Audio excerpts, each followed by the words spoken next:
Ô, Gabriel Bus, antes da gente continuar falando de Jair Bolsonaro, tem atualização que envolve o Supremo Tribunal Federal, mas sobre o caso do Careca do INSS. Essa é a outra grande informação dessa sexta-feira, né, Bus, que o Careca do INSS foi preso na manhã dessa sexta-feira. O Camizotti também, outro elemento importante da farra do INSS.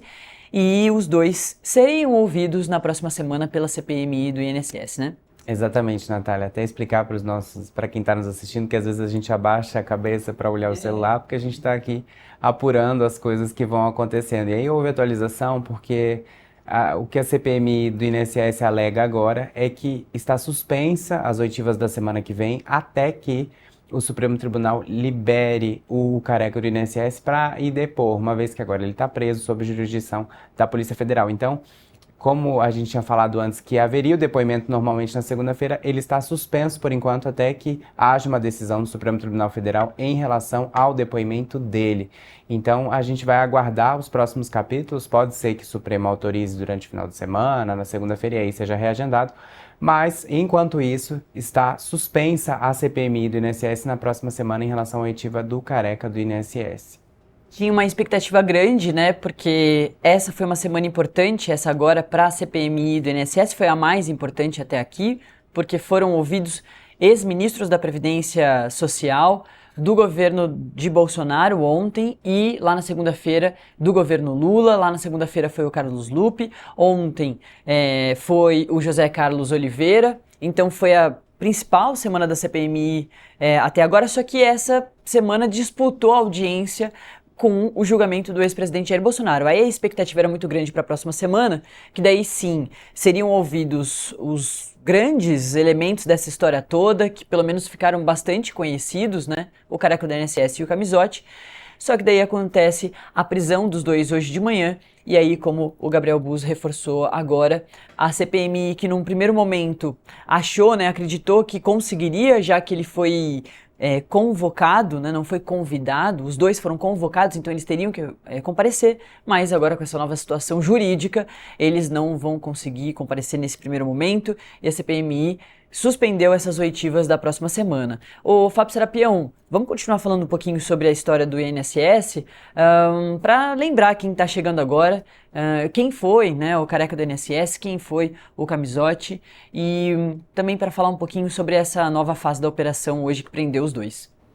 Pois é, Natália, por causa do julgamento da trama golpista, a CPMI do INSS, todas as questões relacionadas à farra do INSS revelada pelo Metrópolis, ficaram no segundo plano, né? Veio a calhar que um dia depois da condenação tem essa nova fase da Operação Sem Desconto, chamada de Cambota, e eu acho que vai dar um fôlego para essa investigação e tende a colocar ela novamente no noticiário com muito peso, porque pegou ali pelo menos duas pessoas das mais importantes dentro desse esquema da farra do INSS, né? Lá quando o Luiz Vassalo começou a dar as primeiras matérias do caso, ainda em 2024, ele já citava a atuação do Careca do INSS e já citava as entidades ligadas ao Maurício Camizotti, né? Como eu já falei aqui, já falei em outros dias, o Careca do INSS é visto como o principal lobista. Ele fazia a intermediação entre as entidades e servidores públicos do INSS. Isso, em relação aos servidores, isso já está posto, né? As quebras de sigilo ali mostraram ele realizando, empresas dele realizando pagamentos para pessoas ligadas a servidores do INSS.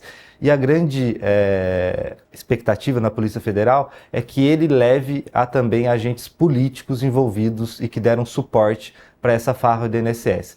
Então o Careca, para a Polícia Federal, é essa pessoa que pode levar a investigação além do que já se descobriu, né? A Polícia Federal já conseguiu descobrir como que se dava essas fraudes, tanto a Polícia Federal como a CGU, como esses descontos indevidos eram feitos, por meio de assinatura falsa, pessoas mortas que eram integradas ali no banco de dados, assinaturas falsas, áudios falsos, enfim, como se dava o desconto indevido, a Polícia Federal e a CGU já conseguiu mapear.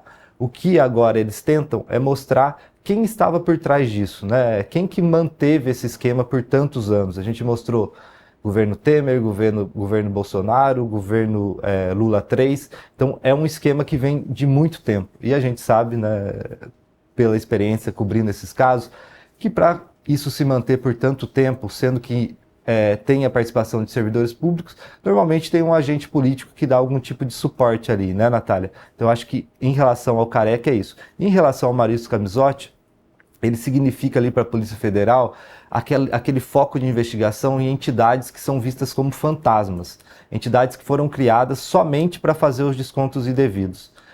Ele era das pessoas ligadas a algumas entidades, entre elas a AMBEC.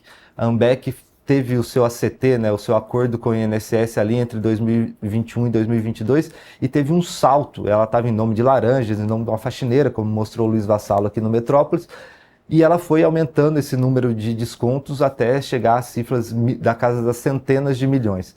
Então esse Maurício Camisotti é interessante por isso, porque ele é dessas entidades que a Polícia Federal vê como uma entidade criada só para fazer o desconto indevido, e o Careca é essa pessoa que pode levar além dos servidores do INSS e apontar para padrinhos políticos que deram algum tipo de suporte para que a farra do INSS permanecesse aí por longos anos e com um rombo de bilhões contra aposentados e pensionistas, Natália.